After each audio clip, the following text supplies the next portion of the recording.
64% of the aerospace startups were launched in India after 2014, right? So you understand that's a new space. And with that, what happens is whenever there's early traction and the industry opens up, there is a lot of investor interest, particularly from the sophisticated orders, right? So it takes a little bit of while for many investor classes or investor types to open up to a new ecosystem.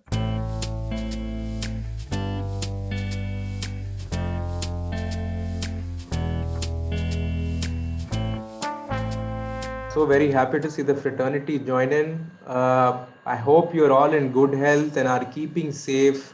And truly thank you very much for taking the time out and joining in during such a difficult time. It's such a big privilege and a pleasure to reconnect with everyone, our distinguished panelists who are handpicked because of the think input and the rich experience that they bring in.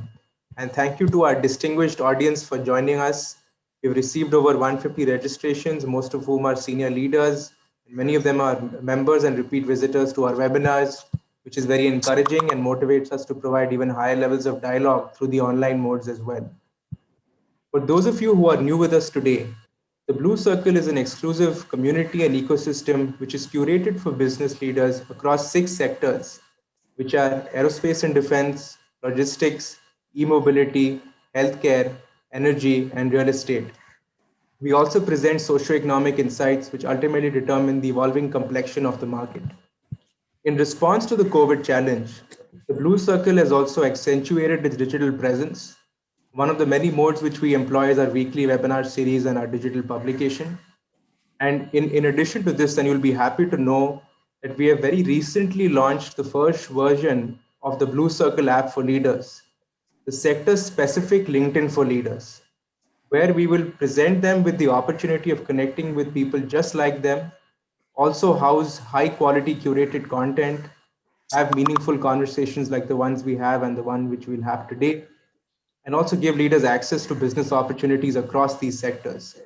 For those leaders among you who are interested, please do sign up. I will share the link to the app in the chat section, and we'll soon be sending personalized invitations to our new guests post our webinar as well. We've also begun our selective outreach for membership and have close to 3,000 plus leaders who've joined the waitlist for the community platform.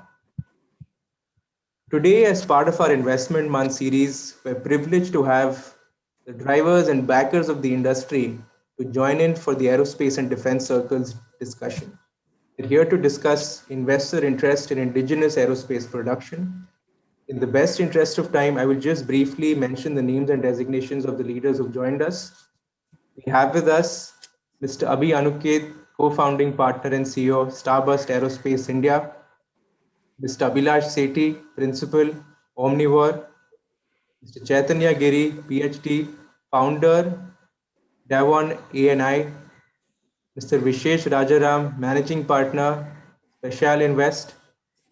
And the chair and moderator for the session is Mr. G. Raghavan, founding partner, Next Practice Growth Partners, former CEO, Bhartiya Urban, NIIT, Ingram Micros, Carrier, independent director, Amrutanjan Healthcare, and director to Blue Circle. Thank you very much, sirs, for taking the time out and joining us today.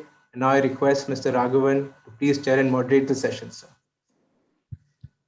Good afternoon to everybody. Let me add my own warm welcome to all of you to join this session on a Friday afternoon. I'm sure there are many more interesting things that you could have done, but I'm going to tell you that you're going to enjoy every minute of this 90-minute session on aerospace and defense. Let me take a few minutes before I turn it over to the expert panelists, a little bit of a background and an overview of the aerospace and defense industry. India is the third largest spender on defense at about $73 billion, next only to United States and China. The Indian aerospace and defense sector is estimated at about 80,000 crores, or close to $11 billion in its market size. Interestingly, 80% of it is shared by defense public sector undertakings. While it looks hugely run by public sector undertakings, as you wrap up this session today, you will realize this represents a huge opportunity that has just been opened up. One way to look at this sector is to look at it in terms of its key components. in terms of an opportunity. One is the manufacturing itself, whether it is components, accessories, sub-assemblies, or finished equipment. Second is MRO, which is maintenance, repair, and overhaul. Third is ESO, which is engineering services outsourcing. And last, I would say, space tech. It's a very, very important area and an emerging area, and one that is extremely relevant for us, especially in the country's sovereignty standpoint, besides phenomenal commercial opportunities that are opening up in this space. Space, pun intended. If you look at manufacturing, globally, there are very large players who make aircraft engines. They make aircraft themselves, and defense contractors. Indian manufacturing is dominated by public sector undertakings, like I mentioned, such as Hindustan Aeronautics Limited, Bharat Electronics, Mazagon Dock Shipbuilders, etc. Private players like Tata's, L&T, Bharat Forge, etc. have been recent entrants to this whole game. Private sector revenue is estimated at about $2.4 billion, and it's poised to grow at a very, very fast rate. And you will get to hear lots of reasons why so. One should also look at the manufacturing in the aerospace and defense sector in its components, in its constituents. Only then will we become aware of the opportunities that exist in each of those sub-segments. If you look at the total sector in a monolithic manner, we might miss the very many opportunities that are hidden inside of that. One way to look at it is research and development, engineering, actual manufacturing, assembly and testing, selling and leasing, and aftermarket. These are some of the value chain segments of the manufacturing side itself. Now, if you look at MRO, which is maintenance, repair, and overhaul, you got field maintenance, you got airframe maintenance and repairs, and component maintenance and overhauls, and engine overhaul. These are all significant subsectors of the MRO itself. There are players like GMR, Hamco, Airworks, Max, etc. are all big players in this sector. If you look at ESO, engineering services outsourcing, you would consider this to be a natural extension of the very vibrant, large IT sector. This is at the highest end of that sector in terms of its technology component. Players like Wipro, TCS, HCL, Quest, Plexion, Neilsoft, Aisha, Geometric, and there are a few other players who are players in this particular ESO sector. Space tech is a very, very significant and an expanding area for us. It involves manufacture of satellites for both Earth observations and lately, more importantly, for telecommunications, manufacturing of launch vehicles, as well as drones. So if you look at manufacturing, MRO, ESO, and space tech, you've got the whole industry comprehensively set up for us to take advantage. I would say that the timing for anyone to consider entering into this industry has never been better. For one thing, surely the size of the industry is very large and it is quite poised to grow very fast. With the country's economic development and the government's offset policies, however they've been effective, not effective, we'll have a little bit of discussion later. Significant and consistent spends and increases in spends on the defense, investments in airport infrastructure in the country, and availability of competitive tech talent pool in the country for MROs and ESOs. These are all great opportunities that are the great drivers that are going to really drive the industry to the next levels of its size. But I want to tell you something that's much more interesting and a lot more contributory to the way the industry is going to grow. That is the government's actions. Having realized that the offset policies have really not taken us to where we want to be in the aerospace and defense sector, the government in the recent program under the Atmanirbhar Bharat Abhiyan program has really opened up the space big time for private players to be able to enter, invest, and participate. Some of the actions have been 100% FDI, 74% of that through automatic route, increased requirement of India component in the imported equipment, and opening up of all possible import substitution opportunities in the components, which have so far been part of what the Defense Department and the public sector undertakings have been importing. Actually, the government of India has taken such an aggressive step that all these components that are part of the imports that are happening now, they have put it into a portal called Srijan. So people who are interested in getting into the manufacturing of these components can actually get into this site and look at the components that are available for them, that they can actually get into manufacturing and get in touch with the concerned departments and organizations and get on with the program to do this. I think this is very, very significant. Not only that, state governments in Karnataka, Tamil Nadu, Andhra Pradesh, and Uttar Pradesh have done a lot to attract investments and manufacturing in their respective states through incentives, tax incentives for local manufacture. They're creating aerospace parks. Now, across all these sectors, the most wide open area for long-term participation for us is the deep tech expertise and leadership. Rather than just only build components and equipment that have been designed by somebody else, we have that technology pool and the industry opportunities are still very large. So looking at this end of the spectrum has never been more meaningful, has never been more logical for us to do. It is in this context today's webinar becomes very relevant and very fundamental. The panelists are passionate individuals about deep tech and the application of aerospace technologies in the real world. They have all ported their expertise through actual investments and successful entrepreneurship experiences. This is the most difficult to get set of panelists, and I can't thank them enough for agreeing to join this Blue Circle webinar today. And without much ado, let me go on to introducing the panelists one after the other. First, I would like to invite Abhinav Anuket. He is an Indian-American entrepreneur and venture capitalist. He is the co-founding partner and CEO of Starburst Aerospace, an international aerospace and defense accelerator, consulting, and venture development company with offices in more than 9 countries.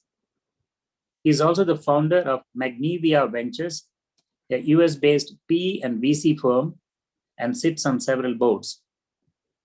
Starburst Aerospace's portfolio includes space technology startups like AirMap, Ursa, and Nautilus. So I would like to invite Abhinav first to give his opening remarks, please. Well, thank you very much. Thank you very much for that, Raghuvan. I'm pleased to join everybody today. Thank you very much for having me here, and thank you for the opportunity to present Starburst and what we're doing in India, and to talk about the opportunities in indigenous aerospace here. Thank you for the warm introduction. I think I would spend very little time on further introducing myself, but to just warm the audience up to me a little bit. I've spent, the last 16 plus years in the corporate innovation business and have looked at both sell side and buy side mandates. And to kick off this event, I think one comment that I would like to make is that there has been never a more exciting time to touch upon anything in the aerospace and defense vertical within the Indian ecosystem. And that is primarily the reason why Starburst India was launched. We have seen every possible use case that is out there globally. And there is no use case or problem that is not being attempted by Indian engineers and the talent pool that exists here. So it's a very exciting time for us to be here. The main goal for Starburst, if I may lead with that into this conversation, is that the idea of connectivity is of prime importance to us. As a research, education, and commercialization focused platform at Starburst, we are a global innovation catalyst, and that's what we consider ourselves to be. We have earned that position over the years. The company was founded in 2012 by Francois Chapard in France, who himself was an aerospace engineer. And we have now grown to over 60 people in 9 countries. So the research, the insight, the sense of what is happening in the industry at various levels across, across different verticals that we look at, I think that is something that is truly the essence of the platform, and the value that we deliver from that platform is second to none, if I may say so. It's an interesting approach in India, particularly because, as we all know, India is just opening up this vertical to various players from all regions, and we think we could, as Starburst, as a platform, be a very interesting platform to connect the Indian aerospace and defense innovation ecosystem, the global ecosystem of stakeholders within the industries, and that's kind of really what we're doing. We have 3 different layers of our platform. One is the consulting services platform that you touched upon, which is where we talk to a lot of the international corporates and the domestic corporates and identify trends and opportunities within the ecosystem. The second part of it is the accelerator, which is designed as a global accelerator for startups and early stage companies to gain visibility in front of a broader audience. And that in itself is quite powerful. The underlying theme there for the accelerator platform has been to help most companies gain their first $1 million worth of commercial contracts. So, when you talk about doing actual deals on the ground, hand-holding exercises with startups and companies that are doing some phenomenal work in the broader innovation landscape, we're walking with them step by step, and we're putting in a lot of effort to make sure that they gain the right kind of visibility, they get the attention that they deserve, because this industry truly is like none other. It takes a lot of effort to move from one quarter into another. So we're really catalysts in that true form, and we've generated a lot of value for every company that's been on the platform. On average, we've helped raise about $7 million in funding through our programs. We continue to provide advisory and policy making support to government agencies internationally, and we're looking to do the same thing in India. So, and I'm happy to talk about more of what we do as we continue this conversation. But just to give you a flavor of who we deal with, and for the audience that is present here, on one hand, we certainly are the node that connects the corporates and the startups, but on the other hand, through our various programs and delivery services, we interface a lot with agencies both at the national and the state level, if we may break it by so, in India particularly. And I think our job is really to do 2 things. And one is, the primary one is to deliver research insights and extended capabilities for the broader enrichment of the innovation ecosystem. And then second, to help really identify opportunities for tech transfers, commercializations, and identify opportunities for growth within the ecosystem. And that's where we're most instrumental. We have been called upon for many different subject areas of expertise, from remote sensing to access to suppliers, and identifying good access to suppliers and vendors in various ecosystems. And that's kind of where we come in and make a little bit of dent in the ecosystem. So that's really what Starburst in India is doing. As I said, we're present in, or as you said, rather, we're present in 9 countries already. So the length and breadth of experience across the global sort of innovation ecosystem within aerospace and defense is quite useful to many people within the industry. And with that, I'd like to pass it off back to you, and happy to take any questions. Thank you. Thank you, Abhinav. That's a very good and a crisp introduction. I think you are sitting in the crossroads of what is really going to be very important for the growth of the industry in terms of technology transfers from overseas to India, as well as indigenously developed technology, as well as manufactured components to possible customers overseas. I think you're sitting right at the crossroads, and you're also involved in policy level. I'm going to be coming back to you with a few questions when we go around with the rest of the speakers. So thank you very much for joining, Abhinav. Let me move on to Abhilash Sethi. Let me introduce him. He's a gold medalist from NIT Warangal and an IIM Bangalore alumni. He's currently a principal at venture capital firm Omnivore, responsible for developing future strategies for existing portfolio companies. Before Omnivore, he has spent almost 6 years with Mahindra & Mahindra. Omnivore's investments include space technology startups, Pixel and Tarthon Sense. So over to you, Abhilash. We would like to hear your opening comments. Thank you. Thanks, Raghavan. Pleasure to be part of this panel, and thank you for inviting. Thanks for the introduction. Just to add on to a little bit there, Omnivore is an agri-focused venture capital fund. We have been investing in the space for the last decade. And we have seen like magnificent improvement or increase in the venture capital activity in this sector now. When we look at aerospace technologies and think about agriculture, we really don't see how these two are connected.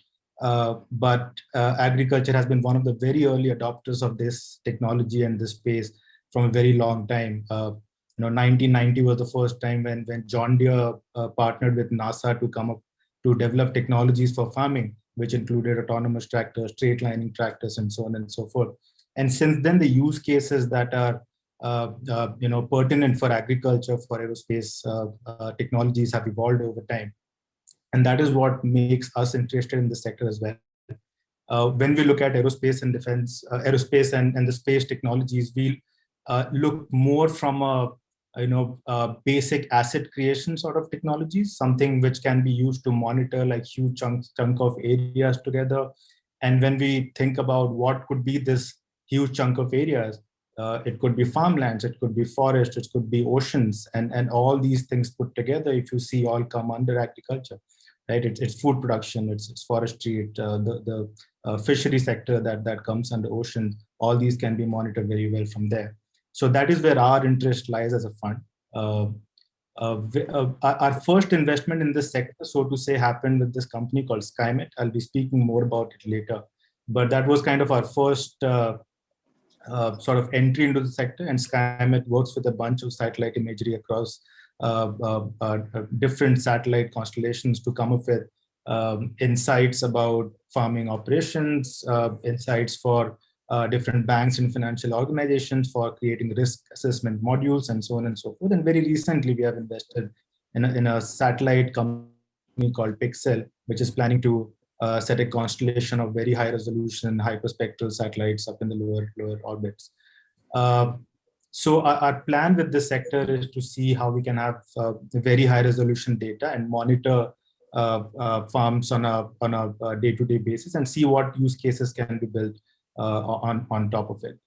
And we believe that when we look at aerospace and space as a sector, it covers a lot of sectors, right from mining, oil and gas, defense, and agriculture. And we believe that agri is one such sectors which can give a very continuous revenue generating opportunities for the companies which come in here, because this is a sector which is recession proof.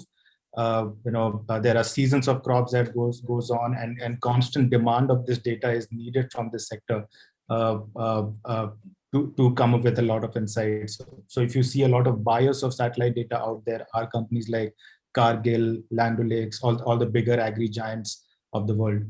With that thought, and maybe I'll just want to end with one line, is one parallel that I always say for the defense and agri sector is, in defense, space technology used to identify anomalies and then to neutralize it.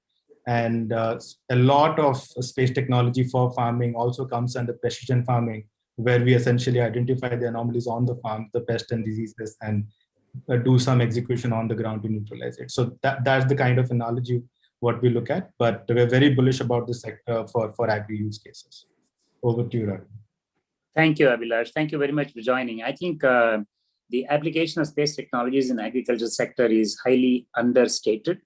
If you look at defense spending of the country, it's less than 1.5% of the total GDP, whereas agricultural sector contributes 1/3 or more of the Indian GDP. So it's a very, very large area for us to apply space technology, even a small movement of the needle can bring in billions and billions of dollars of improved opportunities for the farmers. And therefore, it is a significant area. And I think the participants will be very, very eager to hear about your own personal experience in investments and applications, the benefits that you've been able to show in the agriculture sector. Thank you very much for joining us today. Yeah. Let me move on to Dr. Chaitanya Giri. He's an astromaterial scientist, space strategist, and consultant. He is the founder of Davon A&I, a new boutique space and aerospace consulting firm in Pune. He is also a space fellow at Gateway House, a foreign policy think tank in Mumbai. Chaitanya was a co-investigator on the European Space Agency's Rosetta mission. He is a recipient of several SciTech awards, including those from the John Templeton Foundation USA, Japanese government's MEXT Ministry, and the Max Planck Society Germany. Over to you, Dr. Giri. Namaskar. Thank you. Thank you, Raghavan. Thank you, Blue Circle, for inviting me to be part of this esteemed panel, addressing this very esteemed gathering here. To begin with, I'm representing two institutions. One is a baby in my hands, which is my consulting firm, Davon Advisory and Intelligence, through which I am trying to build bridges between the huge talent pool that resides in our tier 2, tier 3 cities, which is studying, which is dreaming of going into outer space, pursuing careers in aerospace industry, but then there is a lack of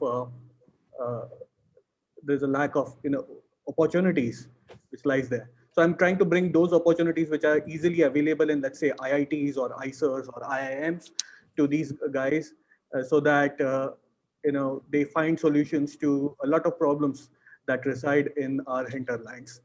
And on the other hand, I'm a policy analyst with Gateway House. I look at space and ocean studies. These are global commons, and global commons today in today's world are a gray area. It's highly unregulated. The rules are designed and determined by superpowers that exist on this planet. And many a times, countries really venture out in these domains to curate a set of new emerging tech as well as deep technologies that we are talking about.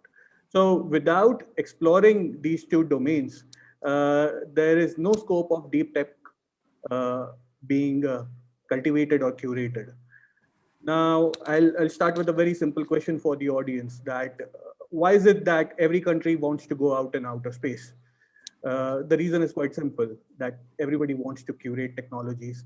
And even if they are not innovators of these tech, they at least want to be service providers or service consumers of the data sets or of the services that emerge from these technology platforms. So that is the reason why we in India have been very much curious about outer space, despite the fact that our space policymakers in the past, they set a few diktats. One of the diktats was that India will pursue outer space aspirations only from the... There is some technology interruption. Okay. Yeah. Go ahead. So our policymakers from the previous era, they decided that we must pursue space only from the purview of providing societal applications. And for that very reason, our space program was very much focused on Earth-based application, particularly remote sensing and telecom. But in the past few years, we have seen a drastic change. We've seen the rise of two new space agencies apart from ISRO. The one space agency which we should all attend, those who are attending this webinar and my co-panelists should be high about, is the Defense Space Agency, which is the new kid on the block, which was established in 2018. And after that, last year, during the month of May, at the peak of the first wave, Indian government decided to create another new space agency known as InSpace, the Indian National Space Promotion and Authorization Center. Now, with 3 space agencies in hand, you have 3 different verticals to cater. One is the commercial vertical to cater via InSpace, which I'll discuss in the later parts of this webinar. DSA will focus entirely on military needs of India. And you have the third space agency, which is ISRO, which is now much lighter in terms of its mandate, because with the privatization that has happened through last year's space reforms, it has now been assigned to concentrate only on high-end R&D. Now, what this say, I mean, these new developments are indicative of the fact that we are in for an exciting era where all the 3 agencies will look to cater to 3 different user base. And then that also means that there will be a steady expansion of human resource that will be needed to upkeep these 3 space agencies and their interest. And that's why I've started this new baby in my hand, the consulting firm, so that the kids, the undergrads, the postgrads, who still are a bit clueless about their career, they get some clues about it. Thank you very much, Dr. Giri. I think you're doing some pioneering work in a very unusual area. So really appreciate you doing that. And in passing, you used a very interesting terminology called global commons, which is basically an environment and sustainability terminology, which refers to resources that are common to the whole community. Nobody particularly owns it. So that's why everybody feels righteous to go and leverage it. At the same time, if you are not responsible, we end up overusing it and depleting it. So it's a very interesting terminology that we used, and that is extremely relevant when it comes to space. So thank you for your opening comments. Let me move to Vishesh Rajaram for a very brief introduction, and then we will move on to individual speakers' specific areas of questions. Thank you. Over to you, Vishesh. Hey, thanks so much for having me here. It's a pleasure. Just a quick background, try to be brief. I'm a co-founder of a fund called Special Invest. We're a deep tech fund. We largely invest in companies that are building enterprise software and frontier hardware. Some of our early investments have been in robotics, in aerospace, in space, particularly in alternate energy. And I'm happy to talk about some of this and share my experiences the later part of this call. Thank you very much, Vishesh. Thank you very much. You're being modest, and we are going to not let you be that. We're going to come back to you with some questions so that your experiences will be available for the participants to take back. Thank you very much for joining, Vishesh. So let me straight away break into some of the areas of conversations that I think will be very, very interesting to the audience today. Let me move to Abhinav. Abhinav, when you look at investments in this space, aerospace sector, it's not a very intuitive understanding as to where one can go and how it can be leveraged and so on. So I want to move this question to Abhinav. What are the kinds of challenges investors see in investing in India in this deep tech and aerospace sector? Issues related to patents, go-to agencies, industry bodies, etc.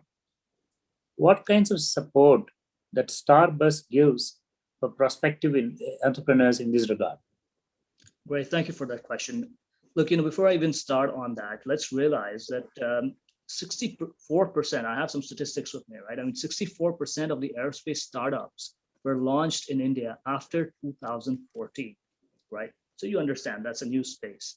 And with that, what happens is whenever there's early traction and the industry opens up, there is a lot of investor interest, particularly from the sophisticated orders, right? So it takes a little bit of while for many investor classes or investor types to open up to a new ecosystem.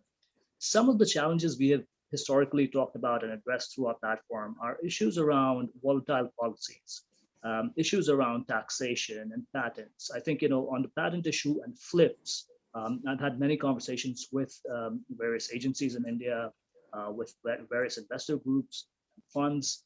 The question revolves around how do we invest as an external participant to the India ecosystem and own a piece of the IP or help companies develop their channels a little bit better with our external source of capital without without having to worry about any volatility that comes along with venture building in the ecosystem.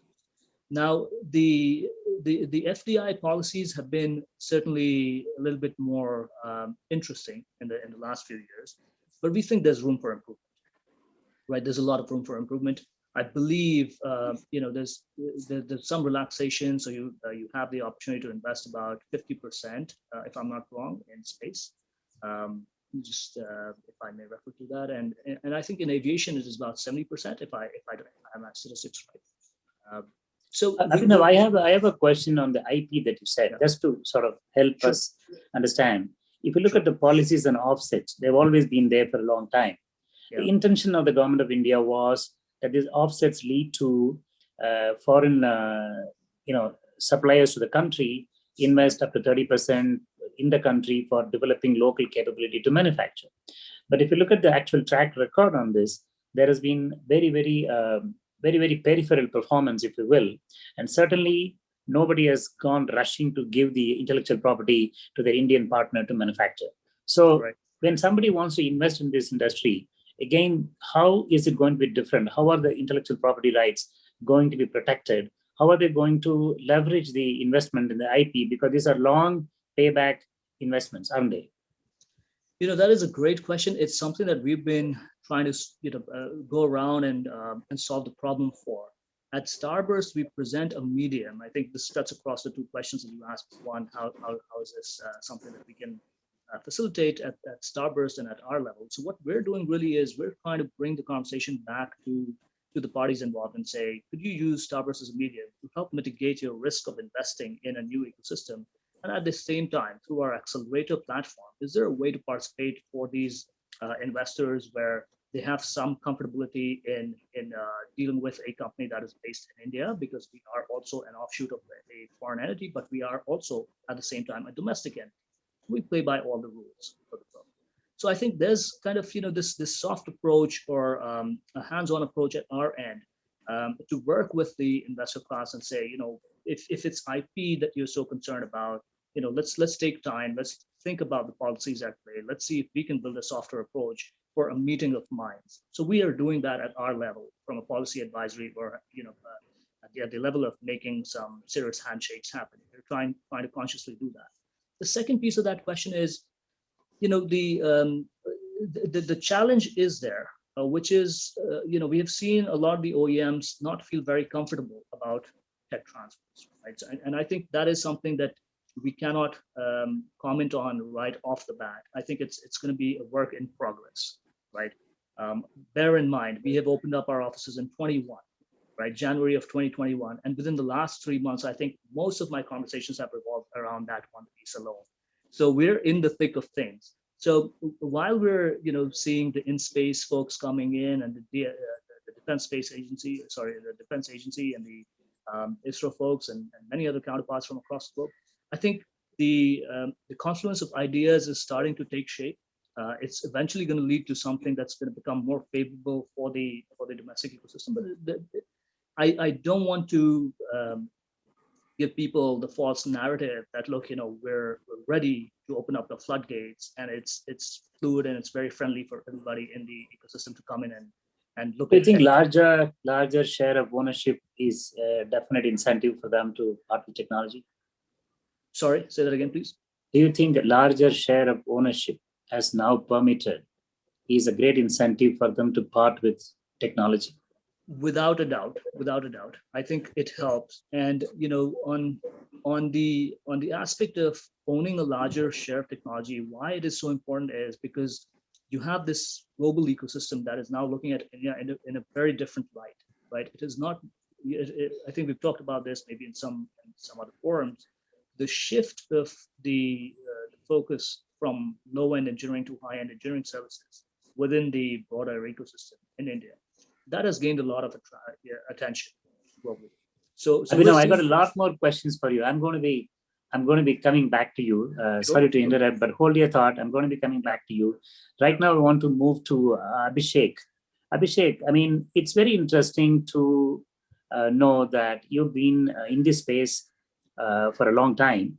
And I think for the benefit of me, actually, and the audience, could you give me examples of the kind of businesses that you've actually invested in?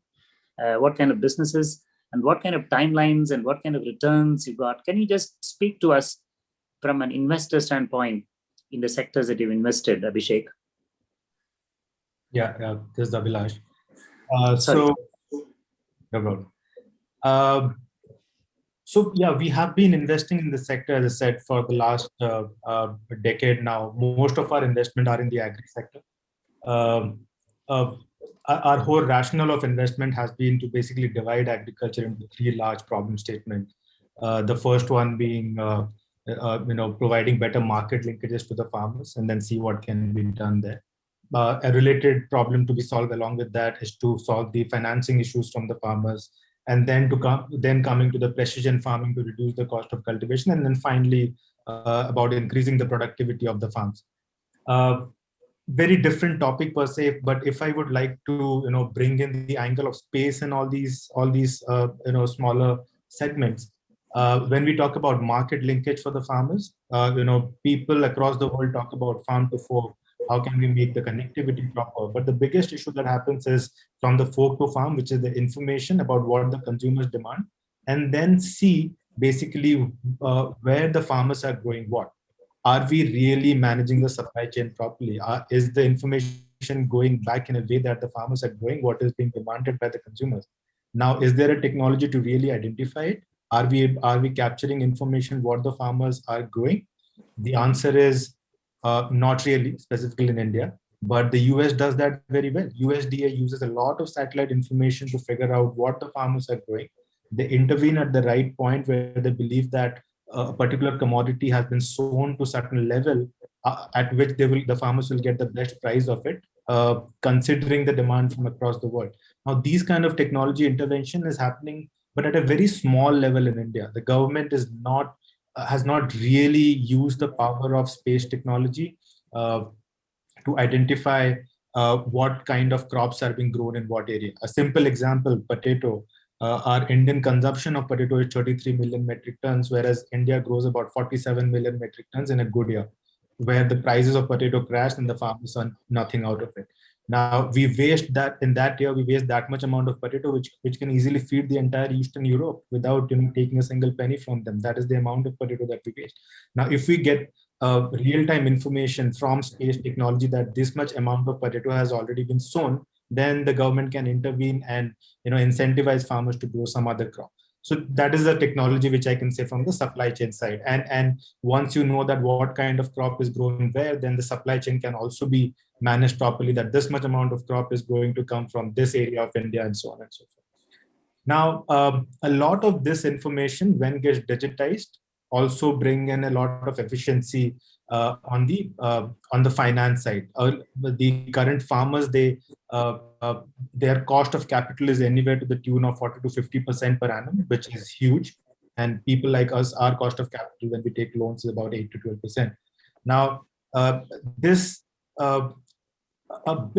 big way to solve this problem is to figure out, is there a way to calculate the risk of the farmer, the risk that is associated with the farmer, which means the risk that is associated with the asset of the farmer, which is the farm. And that is where a lot of money has gone into the sector. One of our companies, which I said, SkyMed, companies like Cropin, Satsure, all these companies are working in the sector, creating risk assessment models. Sorry to interrupt. Would you pick up any one of the companies and kind of explain what the services are and what's the business model and what kind of investments, what kind of returns, to the extent you can disclose? Sure. So SkyMed is the first investment for Homiberg. We did that investment back in 2011. It started off as a private weather company, but they realized that weather information is one part of the story, but ultimately the way to get money from this sector is to do risk modeling for different sectors. Now, this risk modeling can be for the banks, the credit providers, the insurers, the agribusinesses, even supply chain companies. Now, what all information can we provide to them? It varies from sector to sector. From an agri point of view, for example, when a lender provides a loan to a farmer, then they need to figure out how that asset is performing that year. Are they going to get back their money? The farmer is able to repay or not? And they sort of break it down into different, geographies. What's the business model? Who's paying this company? Who are the customers? What are they paying? What are they paying for? Mostly the banks and the insurance companies. They basically, pay for per acre kind of insurance assessment tool. So per acre, per season kind of payment terms are there for different banks. It varies from lenders to insurers. If there is agribusiness company, then for monitoring, they pay it per acre per season. So it is typically per acre per season, what all analysis is. Has SkyMed been a profitable company? Yes, they are. So that's very interesting. But it took how many years for it to turn profitable? I think they made a pivot into satellite technologies back in 2013. For the first couple of years, they were a pure weather company. But after that, right now, they have grown significantly. But one change that we have seen in this country now, if I can just build onto the SkyMed model, is so the kind of work that SkyMed, Cropin, SatSure, all these companies do is called downstream analytics. So we capture the satellite imagery, then we do a lot of analysis on top of it. Now we are seeing that this sector is becoming more and more commoditized here. Vishesh can add a lot of views on this. And what we as a fund feel that the power is now getting consolidated in the data providers. And that is where our thought of investing in Pixel comes in. Because as Chaitanya was saying, a lot of intelligent people are now coming up. Image processing as a technology, which was like a very big technology and wow technology 5 years, 6 years back, it has become very commoditized. People are learning it in their free time. Everyone, kind of is able to do, one image kind of outcome, doing all this permutation combinations in between and building those models that are needed. So that was the reason why we invested in Pixel, that because the downstream analytics is getting commoditized, where now the power is lying is either with the entire end user who is owning the customers or the people who is owning the data. And if somebody comes to you saying that I got several millions of dollars of money to invest, give me some space technologies, aerospace technologies that I can invest to leverage from the agriculture sector. Can I send them to you? You have a lot of ideas that can be leveraged. Absolutely. Okay, thank you. I'm going to take you up on that offer. Right now, I'm going to move on. Plus, please hold some of the other thoughts that you have. I'm going to come right back to you. So I want to move to Chaitanya. So Chaitanya, you have been involved at the policy levels as well, and you had something to do with the new space reform policy that was announced in the month of May 2020. Could you give a very brief commentary on that for the benefit of the participants? Yeah, sure. I'll start with the background, and I'll start with the question that you just asked, Abhilash. And that was, how much time does it take to record the first profits? So starting with that. Now, we all know how ISRO operates. ISRO is a nice monolithic space agency, like any other government space agency in the world. Like I said in my previous intervention, they were tied down to societal applications for a very long time.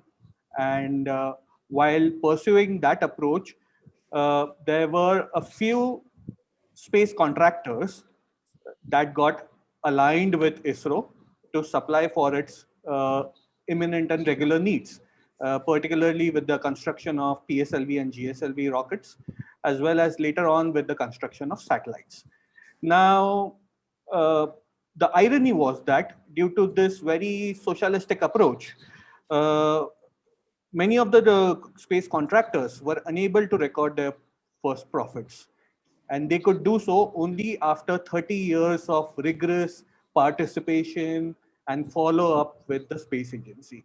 Now, this was bothering New Delhi, particularly after 2013-14-ish. And they were behind bringing in some space reforms. But they weren't sure where to begin with, because you needed everything to change. So if you remember in the early Make in India campaigns, you would find there was a mention of how good the PSLV is, how good the GSLV is. We have the biggest fleet of remote sensing satellites, or one of the biggest fleet of remote sensing satellites in the world. And that was being sold. It was being sold before Make in India. Make in India continued with that. But during the span of nearly 8 to 10 years, when we all use the term PSLV is the workforce of India's space program. Okay, the workhorse of the space program. So these terms lingered around in the mindset, and it created some sense of complacency. Somewhere around 2017, Bangladesh went to United States to launch its first communication satellite, Bangabandhu 1. Now, this came as a rude shock because only a couple of years before this happened, India had offered South Asia satellite to all the neighboring countries. So despite that gesture, you didn't have your neighbor coming to you for launching the satellite, but it went to the biggest, offerer of services, and that was SpaceX.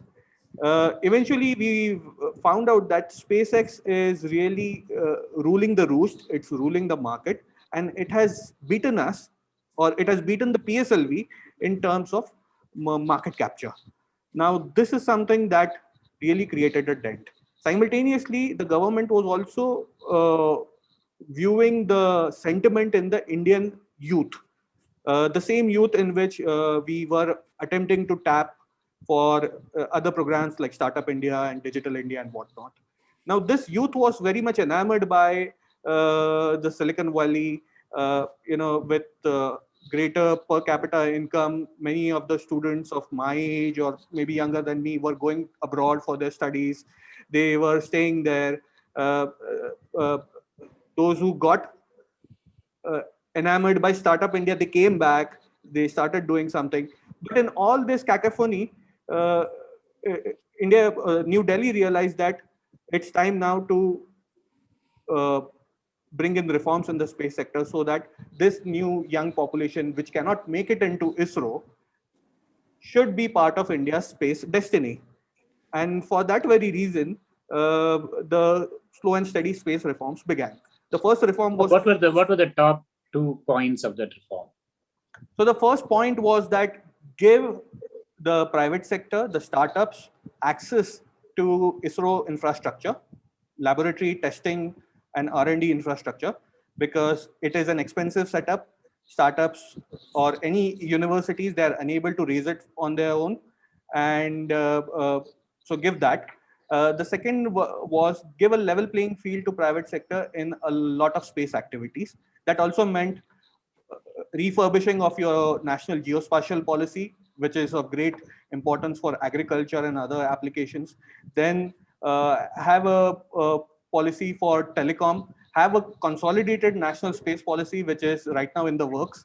And this has all been set rolling now with the reforms that were announced last year. Thank you, Dr. Giri. This looks pretty much along the lines of opening up the imported components, even the public sector undertakings, imported equipment, opening up to the private sector to be able to look at those components and get into manufacturing in partnership if they can. So the overall theme seems to be from a monopolistic situation of the government only controlling everything. There is a conscious and a well-considered approach to invite the private sector to participate in this very, very large segment. So the theme seems to be consistent in across. And I think all this means very, very well for people who are considering investment in this space.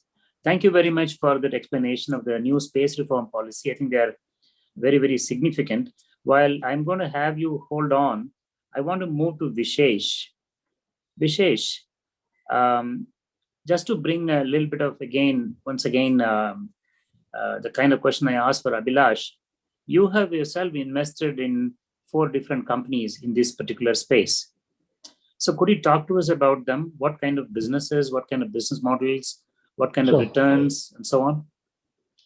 So I think let me step back, Rajan, just before that, as to why the timing of both these sectors that you guys have put out as caption are relevant, at least in my eyes, right? I think They're somewhat distinct. They have some commonality, but they have very different levers that are driving these businesses. If you take space at one end, there are two levers that are moving very fast that's propelling that industry. One lever is that satellites have gotten miniaturized and they've gotten a lot smaller. They've gotten a lot easier to make. Like Dr. Giri mentioned, back in the days, only the governments and the defense universities were able to do that. Now you've got young, entrepreneurs coming out of colleges who sort of going and building these satellites out, right? It just means that, of course, people have gotten smarter and things have gotten a little more standardized. The second thing that's also propelling is the fact that the cost of launch has significantly come down. So now all of a sudden you've got ability to launch, you've got ability to build something and go and send something to space, which on a normal day 5 years ago was a non-starter. So now you have information which you've never had before, and suddenly you have this information at a price which is significantly affordable, at least for certain categories of business. Which essentially means there's think of it as you've just found a new piece of land on Earth. You've just found a new opportunity has just emerged because there have been two levers that have been shifting and moving around to create this opportunity. Right? And we were very fortunate that we met a few entrepreneurs early on that were talking about different components of these, and we were able to sort of get a bird's eye view of what is going on. So we've taken a few investments. We found some excellent founders to sort of partner with to build some of these companies. One is a company called Agnikul. Agnikul operates in the launch side, where they're essentially working with the thesis that, hey, if you're a small satellite and you want to go line up to launch in SpaceX, there's a huge wait time of up to 18 months by published reports. And here we are to sort of build a very dedicated launch vehicle to get you to space, real time, from when you want to go.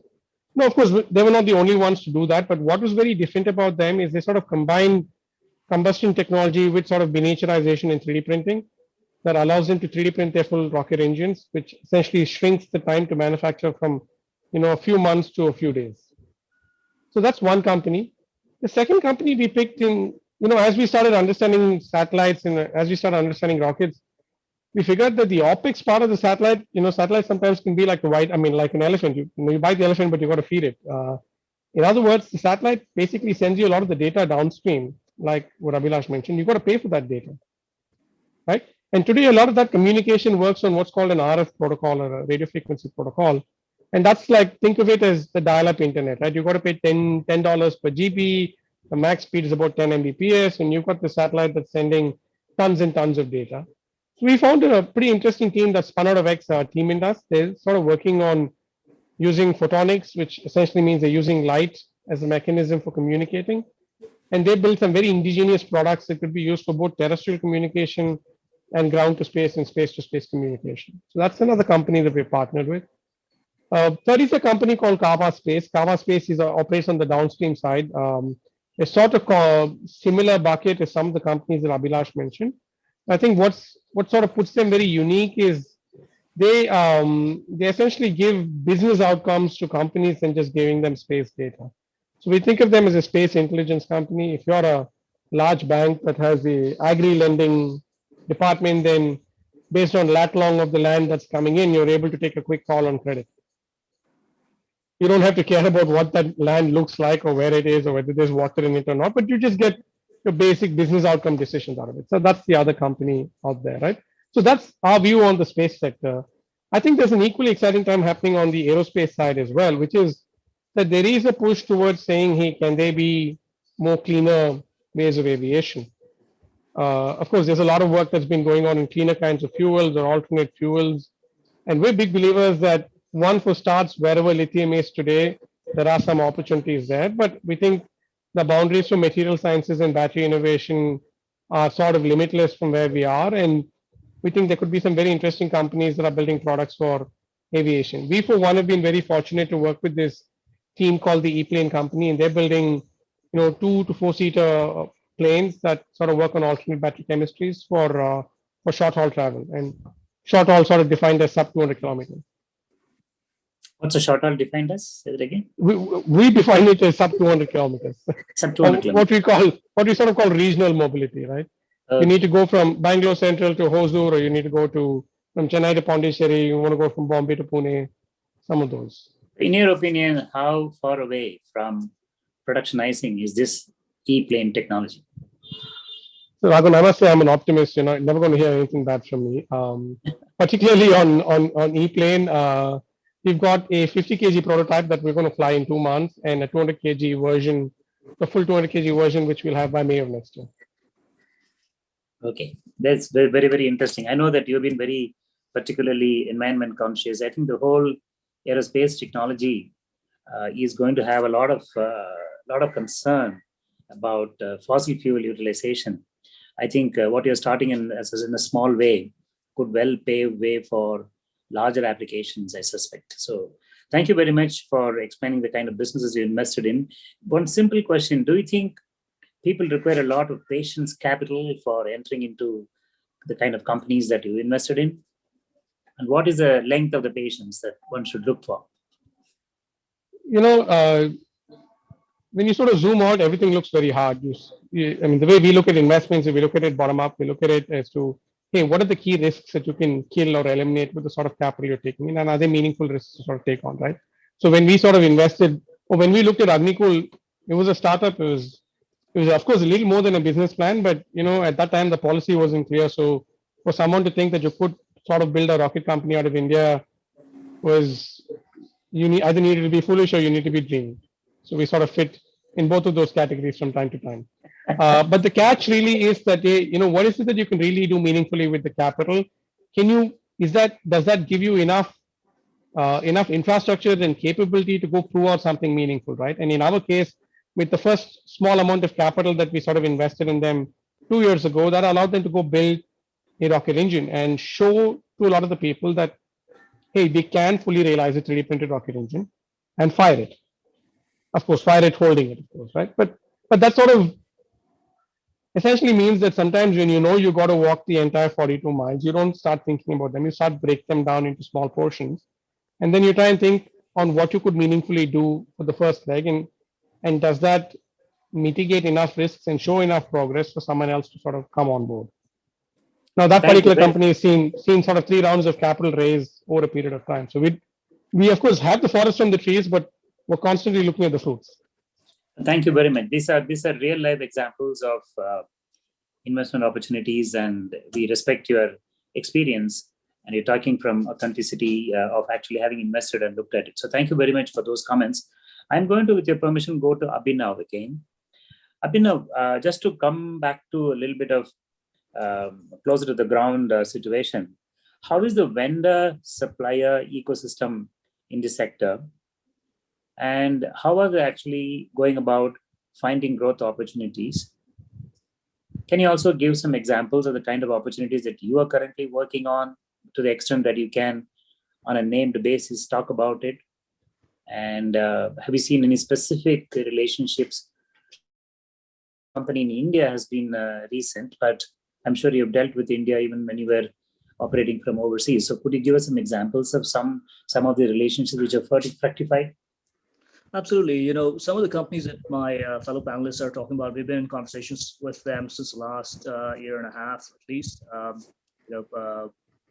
Agnikul, Skyroot, Pixel has participated in a program with Starburst in LA, program that we've run previously.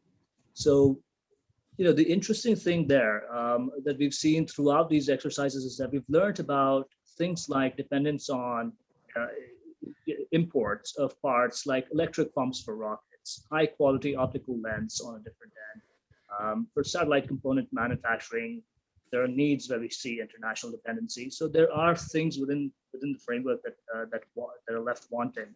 And the supplier ecosystem in India is existent, but it needs a little bit of support.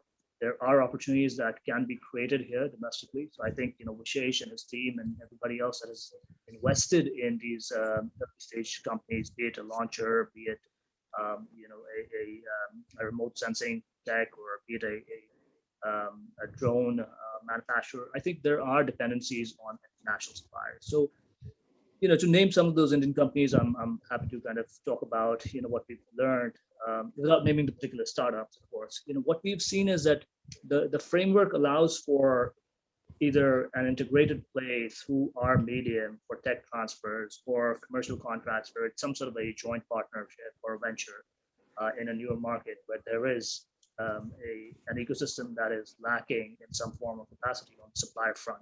So we're going to work on that very specifically. In fact, that is one of the main use cases that we looked at when we were opening the Starburst offices in India, which was a fragmented supplier vendor ecosystem, trying to weave it to what is, the demand for the day or the need of the hour, and trying to deliver on those goals. And I think specifically, we've identified at least cross-border opportunities for a company, for example, in Germany that could come in and do some sort of a pilot or an exercise with their Indian counterpart, or maybe supply directly to Indian companies that are in need of their parts.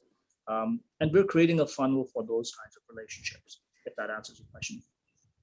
Thank you. That's very helpful. And I'm sure that as we move forward in this, I'm sure a lot of our members would be quite keen to understand a go-to place for opportunities like this. They could have an opportunity themselves, and they may want to look for an appropriate company to collaborate with and manufacture them in the country, or vice versa. So, as well as look at markets overseas. So, we would certainly, Blue Circle would certainly like to be in touch with you as we go forward with the real-time conversion of these conversations.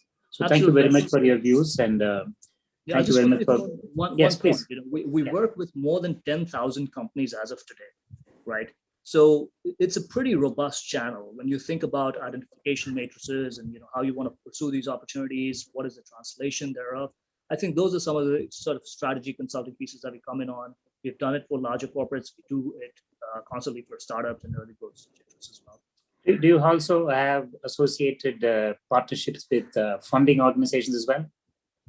So as I said, we're a platform that does three things mainly. The consulting is one piece of it. The accelerator is the other, where there's this growing network of VCs that are coming to the platform for risk mitigation, vetting of opportunities. They often rely on us to a great extent for additional due diligence. So I'm pretty sure Vishesh and his team and everybody else are fully capable, and they've got a leg up on the atmosphere here. Sure. We're very collaborative in that sense. We think that we're less of a competitor. And we have the ability to call upon funds and deploy funds through our corporate venture capital network, our investor network. A lot of times we get our mandates from the corporate buy-side institutions, right? It could be the biggest organizations that are set up here, be it a Thales, be it a Lockheed. So we tend to kind of interface with representatives from various organizations internationally, and of course in India also we're looking to kind of take advantage of that opportunity in terms of delivering insights. Thank you. Thank you. The reason why I'm asking these kinds of questions is because Blue Circle members, and as much as they are knowledge seekers and they soak in the knowledge that they get, they're also hard-nosed business people, and they will also like to always look at a business angle as to what can they do next in terms of this particular space. So thank you very much for being there and being in a position to be willing to support these things. Always. So I want to move to another question to Abhilash. Abhilash, I apologize for misspelling your name last time around. I have a very interesting question for you. Drones have always been, a point of interest to the common folks in the country. And there's always a little confusion as to what are the policies that are wrapped around the utilization of the drones. That is one from a policy level perspective. And from a more practical point of view, could you kind of talk to us about the application of drones that you have yourself done? And by sitting from where you are, what kind of applications do you see in deployment of drones, and what kind of levels and so on? So I've been personally working on in the drone sector for the last 6 years now, 2015, when we at Mahindra imported the first drone. But I don't see the whole policy landscape change since 2015. At that time, I was, the entire team used to go to DGCA's office to get a permission to fly a drone. Never got it for like 1.5 years. And I really don't know. I spoke to a few companies very recently within the portfolio who work on drone. The little bit of positivity that was there, I think after this March regulations, people are like, I'm not going to work with drones anymore. it has become, I would not say complicated for a country like India. I think the government is really playing it very safe. Uh, it's almost like you are given a remote control car, which has a lot of capability based on the payload that you carry. Right? It could be a camera, it could be pesticide, which is essentially something which is dangerous, or you can carry anything, right? So the government is really playing very safe.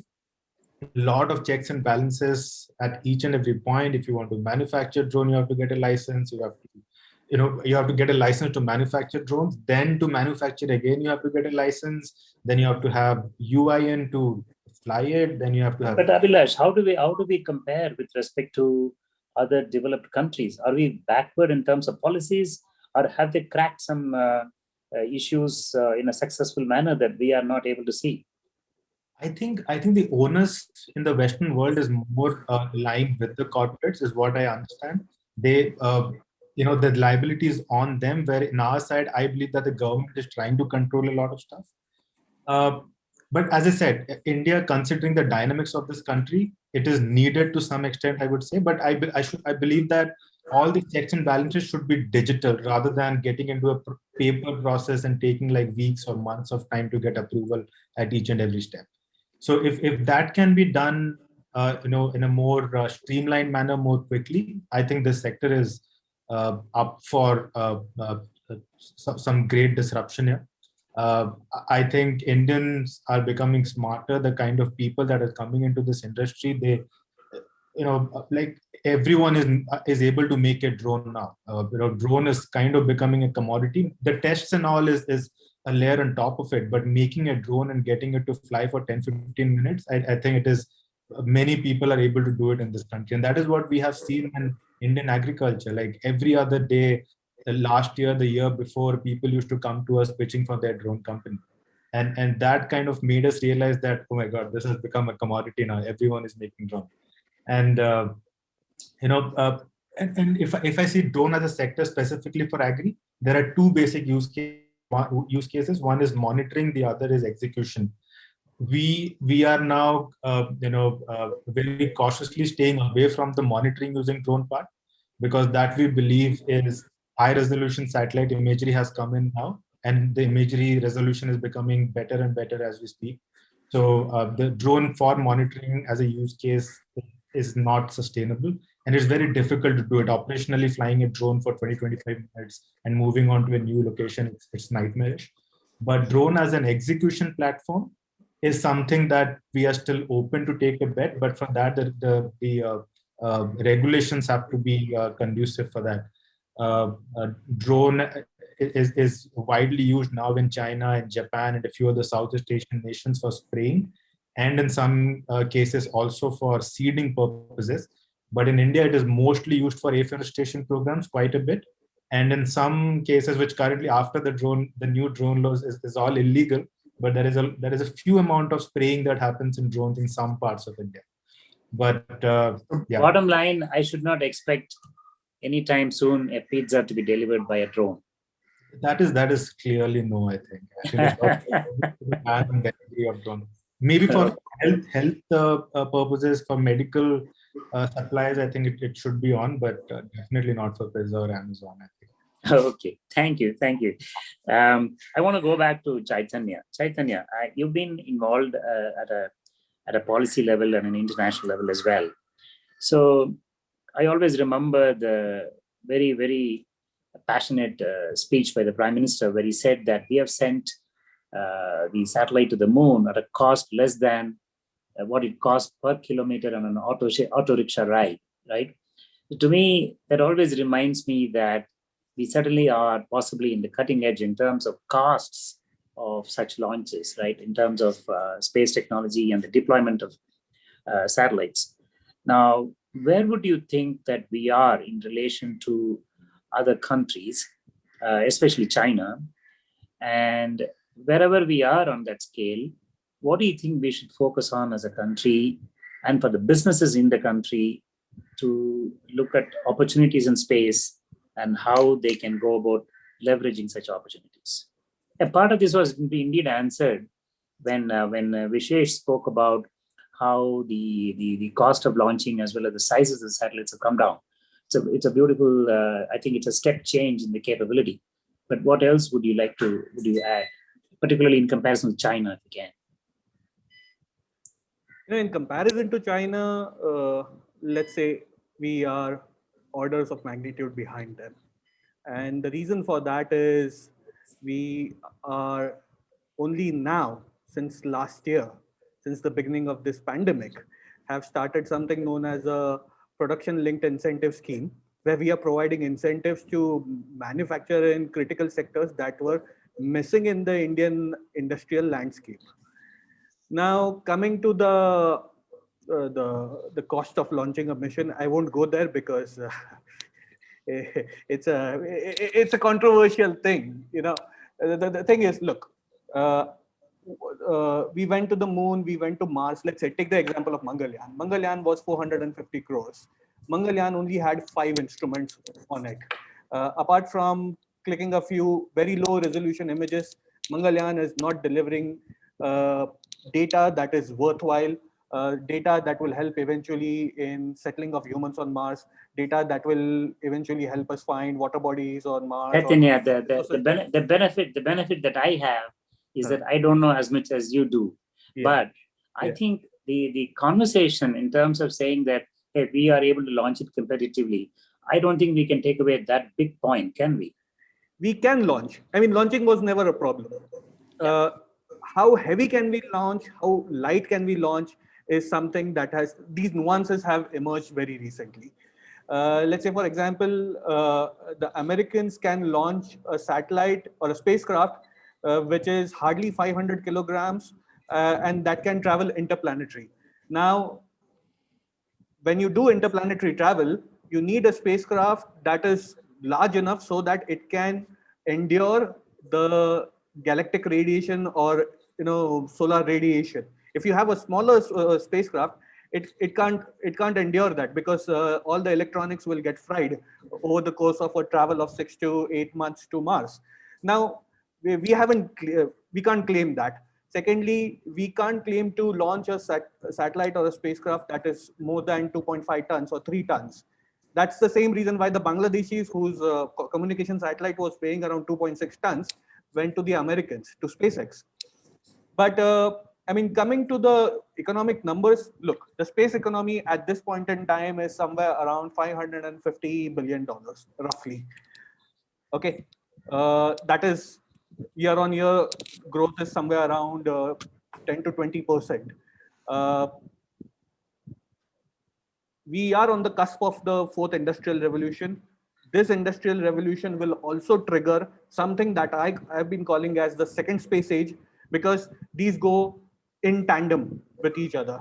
And while that happens, the space economy in the next 20 years is supposed to grow to a gargantuan $3.3 trillion.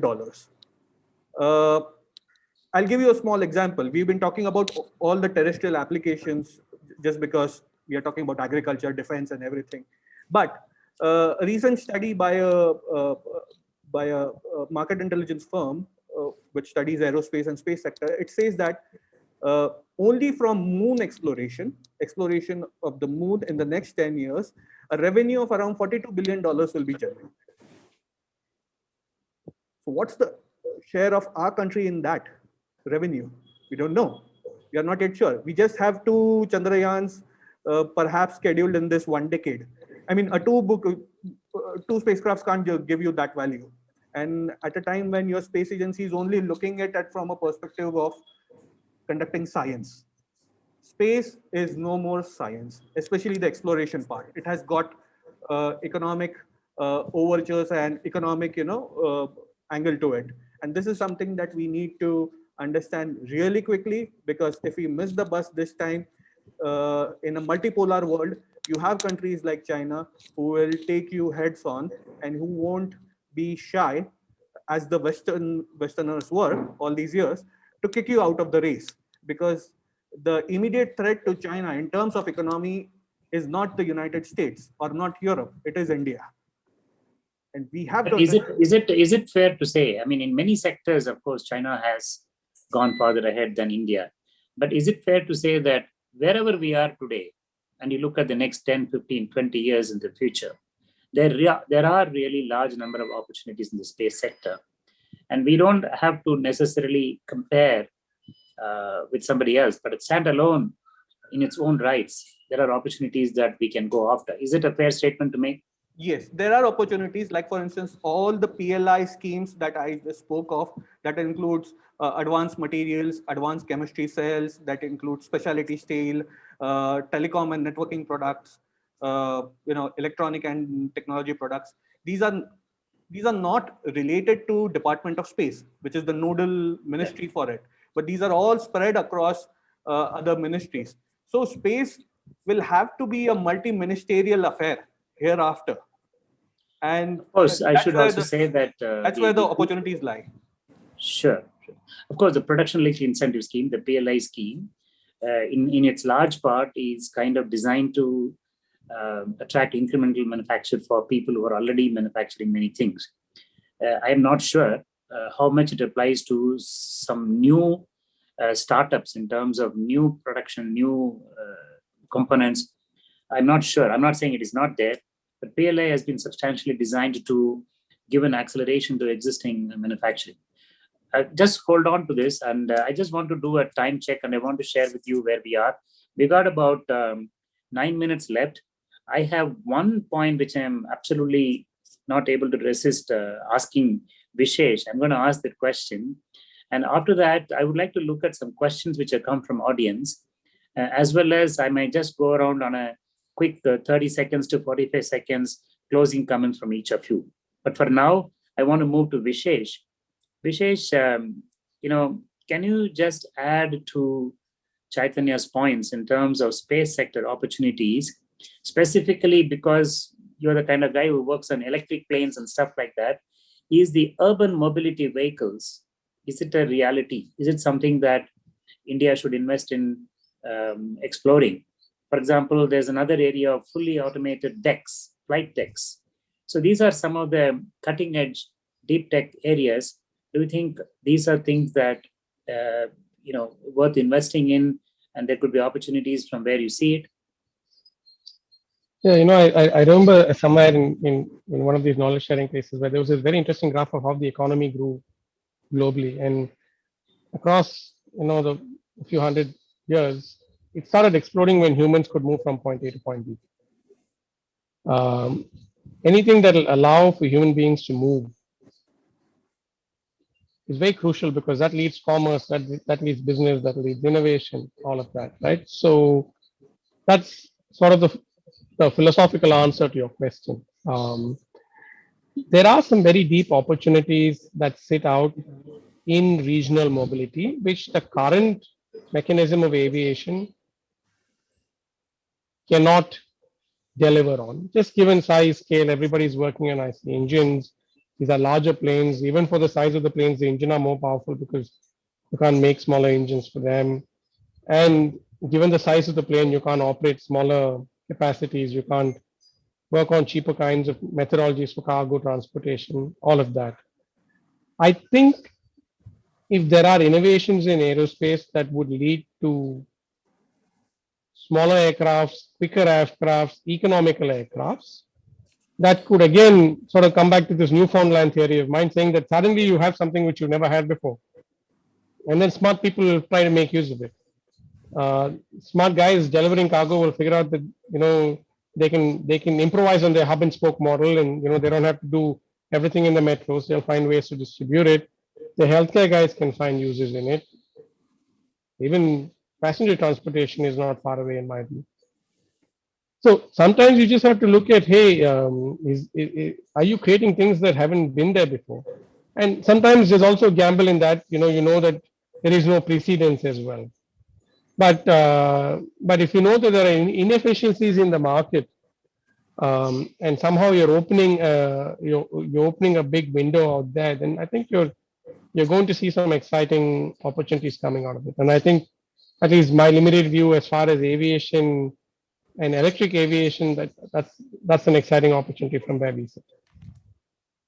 Thank you very much. That's really helpful. I think coming from someone who's actually invested in the electric planes development, so these comments are very credible and really appreciate it very much.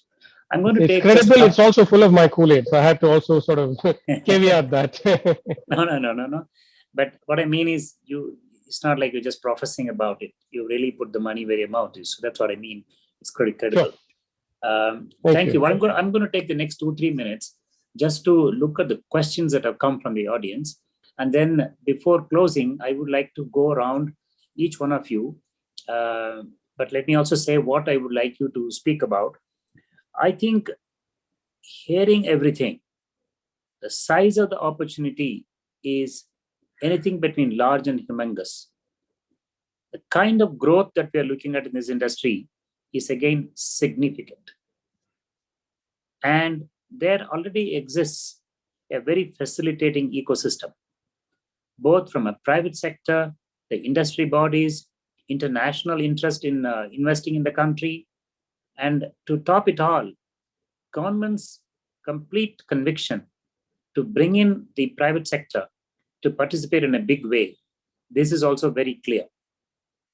Now, the question, therefore, is if you can, each one of you can give a comment when I go around after the audience questions is, what is your statement, narrative to the investors, potential investors?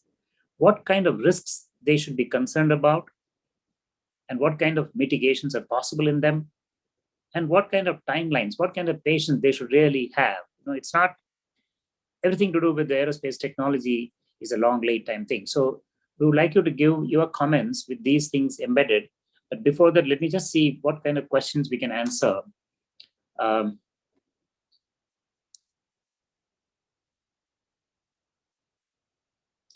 This is a specific question to Starburst. I'm going to call out the question. I request everybody whom I call out to keep the answers to like 20-30 seconds. If it cannot be answered in this forum, it's okay. We can go back to the respectable members with answers subsequently.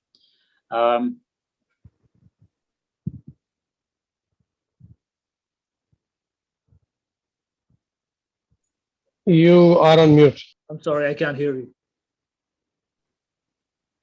Okay. Does Starburst interact directly with armed forces?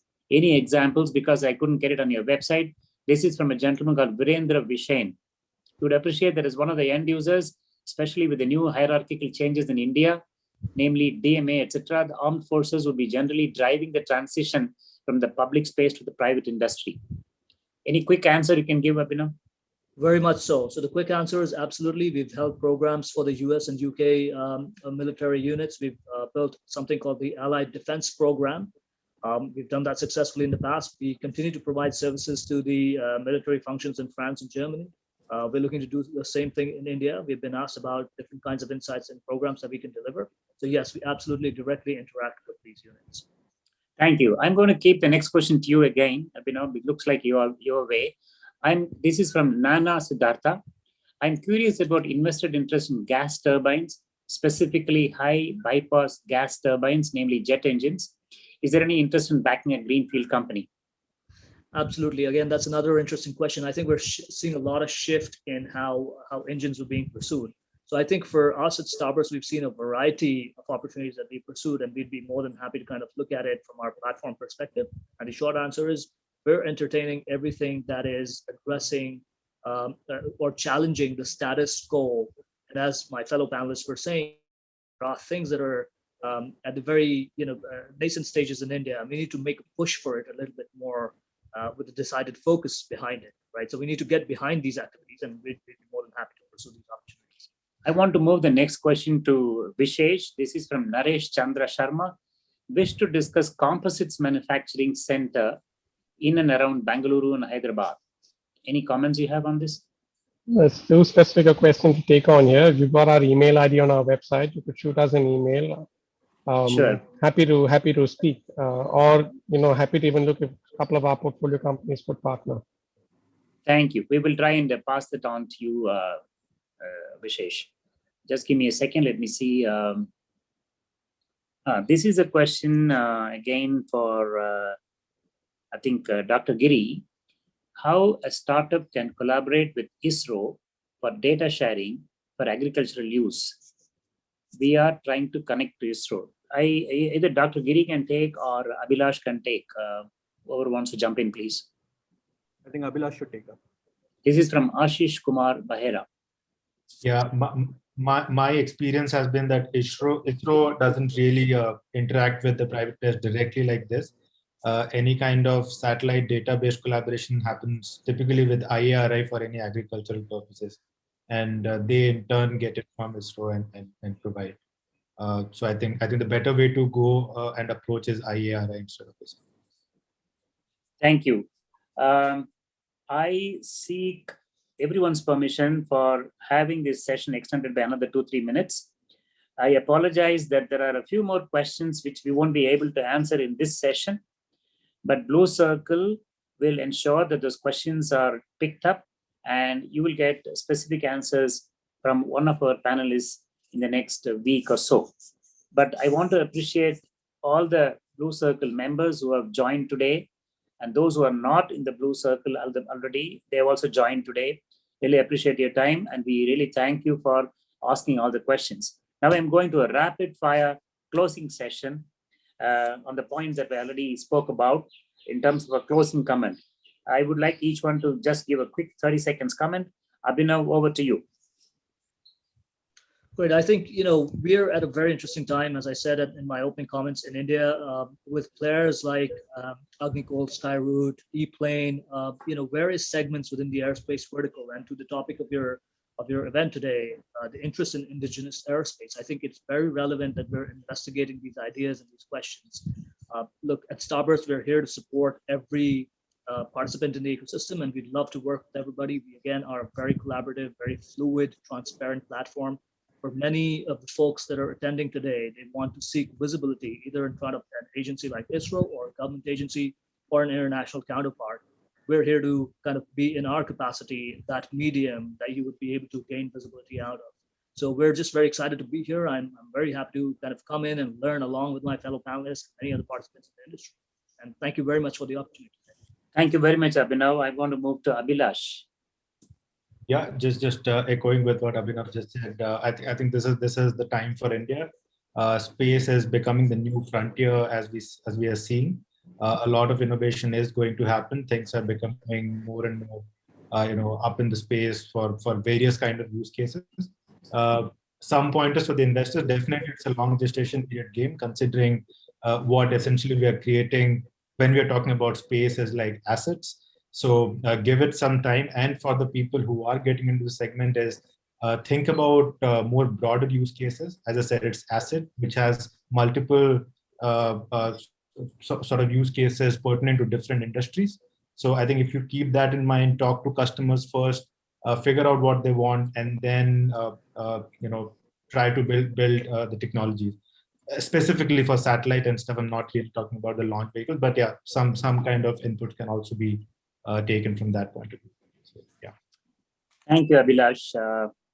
Thank you very much. Chaitanya, over to you. Thank you, Raghavan. Thank you, Blue Circle.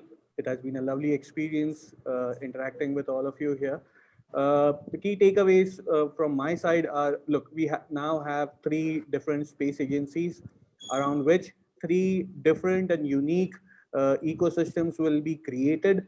And these ecosystems might talk to each other, interact with each other, they might not, but then you have a triplication of the space market now and hereafter, and that triplication needs a huge sum of companies to participate, not just directly in the space vertical, but they can participate and accommodate themselves into all the PLI verticals as well as all the PLI ministries that they can talk to and make the most out of it.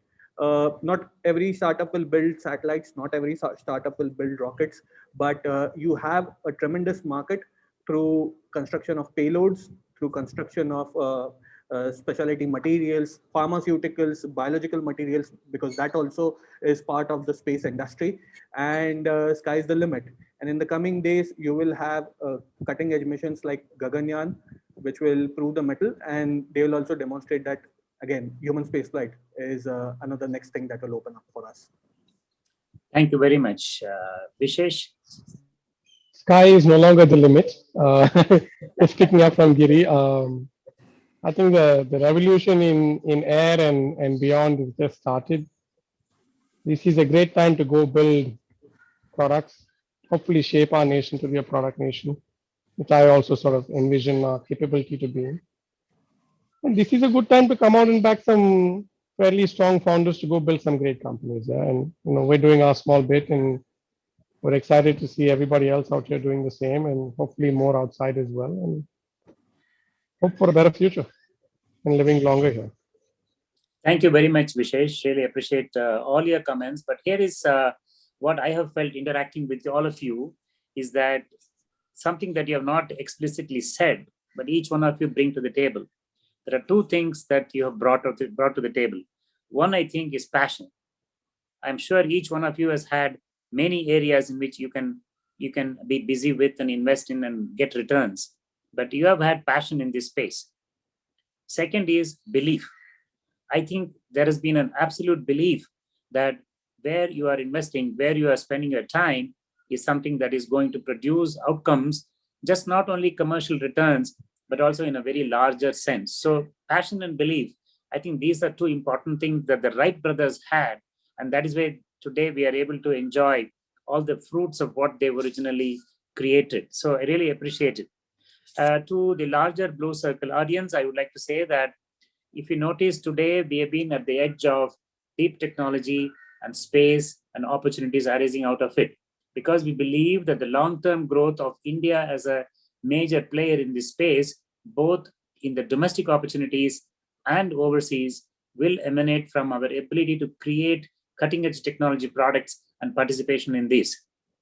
By no means, this represents all of what aerospace and defense sector can be talked about. So consider today's session as one of the few sessions that we will be having in this aerospace and defense sector. And please stay tuned in for more and more renderings of different value chain components of the aerospace and defense sector in the weeks and months to come. I thank once again all of you to have participated. I especially thank Abhinav, Abhilash, Chaitanya, and Vishesh for putting in so much time and effort, making the session very valuable. Thank you very much. I thank Blue Circle for the opportunity to be able to moderate this session. Thank you. Over to you, to Siddharth, founder CEO of Blue Circle. Thank you very much, sirs. Such an insightful and an engaged conversation, and such a privilege to hear you all today. Our leaders and I have taken home several nuggets from today's conversation. I really wish we had more time, but we've got a lot to take home. So thank you. And thank you to our leaders in the audience for joining in large numbers, and for also staying all the way till the end, and for always sharing excellent questions. For the questions which may not have been addressed due to paucity of time, I will share the relevant ones with the leaders on the panel and request some of their time for it. We will also try and post these answers in the community app as well. So along with our weekly webinar and our publication, we're taking these discussions and conversations on our exclusive community app, which is curated for senior leaders across these 6 sectors, which are aerospace and defense, e-mobility, energy, logistics, real estate, and healthcare. So whether you would like to engage with us on our platform as leaders, as learners, you're invited to connect with us for membership and join the Aerospace and Defense Circle, and also get access to the other allied circles as well. I have shared the app link in the chat box, but I will also be emailing it to you shortly. So thank you very much once again. We look forward to having such discussions. Please take care and see you all soon.